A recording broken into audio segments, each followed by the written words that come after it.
Thank you very much.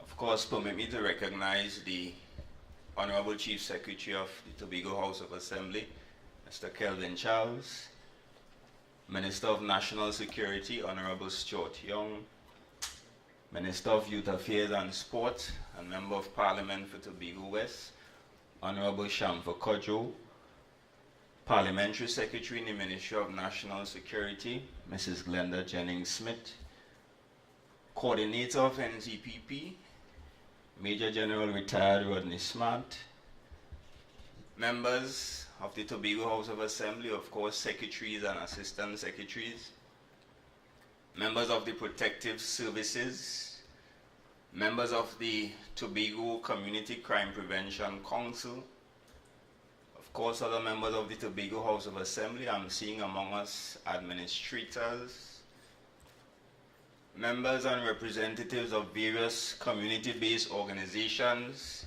and non-governmental organizations, members of the media, and of course other members of staff of both the Ministry of National Security and the Tobago House of Assembly. Firstly, I want to thank all of you for being here this morning. And I think the fact that you are here demonstrates your commitment not only to this program, but of course to the overall development of this island of Tobago and this country, Trinidad and Tobago, by extension. So give yourselves a round of applause. And the question can be asked, why are we here?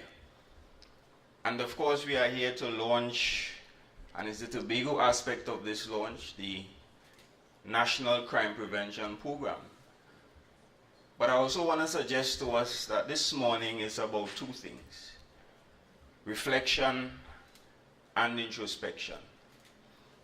Because I think if we reflect on our country, and of course as we are here in Tobago on our island, and we reflect on the way things have been going, I think many of us can conclude that we are dissatisfied with the situation here in Tobago with respect to safety, with respect to security, and with respect to crime.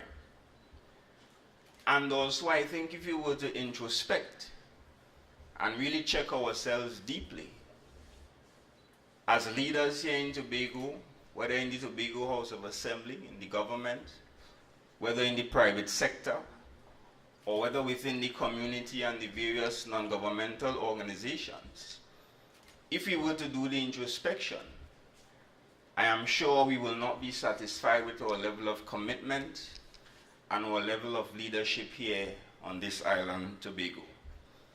And therefore I want to suggest to us it's about reflection and introspection. And I want to look at two things: heritage and leadership. Because of course we recently celebrated the Tobago Heritage Festival.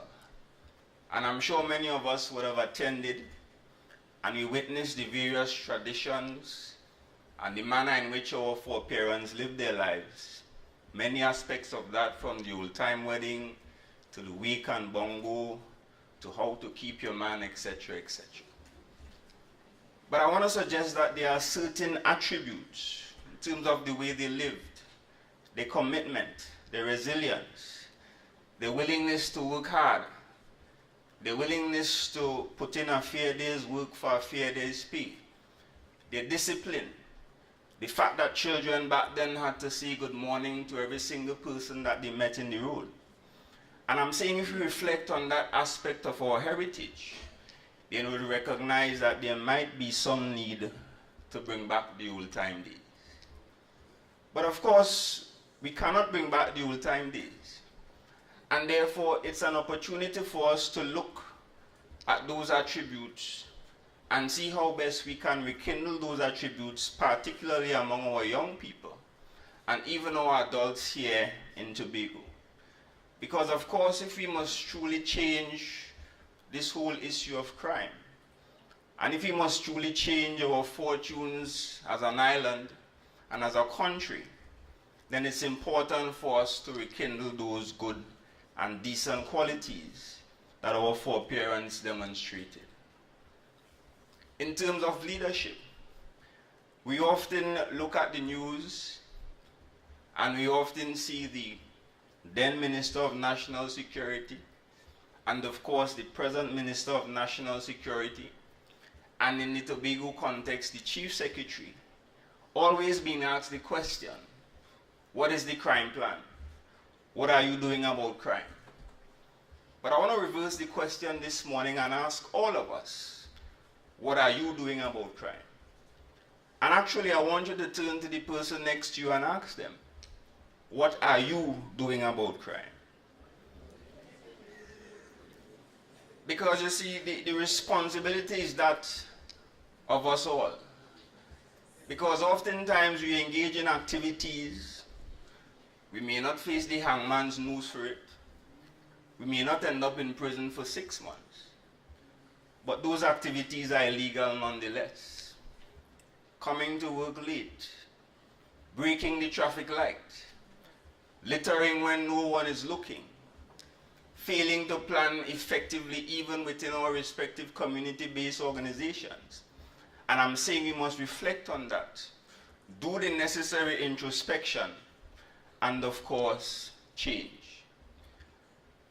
But an integral part of this program is the issue of collaboration.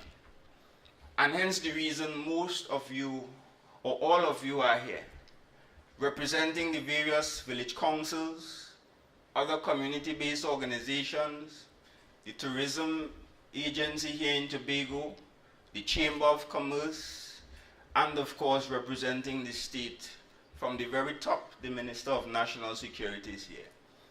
And therefore, in going forward, our attitude has to be one of collaboration. Because I'm saying the issue of dealing with crime is not the sole responsibility of the police service. It is not the sole responsibility of the state. But all of us have an integral role to play in crime fighting and crime prevention. And therefore, I want to suggest to all of us that we must introspect, and from the perspective of the churches, we must ask ourselves, are we simply becoming more religious, or are we also becoming more compassionate? From the perspective of the state, we must ask ourselves, are we more interested in the crime plan itself, or are we as interested as we should be in the planning? Because I want to suggest that having a plan and actually planning are two different kettles of fish, as we like to put it in Tobago. From the level of the CBOs and NGOs, we must ask ourselves, are we taking the necessary initiative? And are we demonstrating the kind of leadership that we ought to demonstrate at the levels of our communities? Or are we sitting back, relaxing, and waiting on the minister or the chief secretary, or whoever we deem responsible for this issue to take the necessary action? So I'm saying in closing that the responsibility for crime prevention is that of us all. All of us must demonstrate the required leadership, whether in the churches, the NGOs, at school teaching, walking the highways and byways and refusing to litter, disciplining in a nice way that child that may be going down the wrong path. All of us have a responsibility.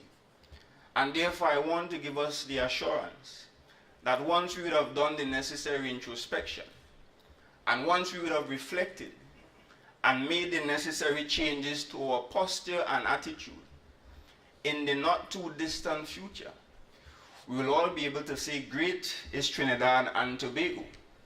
We have loosed ourselves from the tentacles of crime, and we have set ourselves on a path of progress, safety, and security for all. Thank you very much.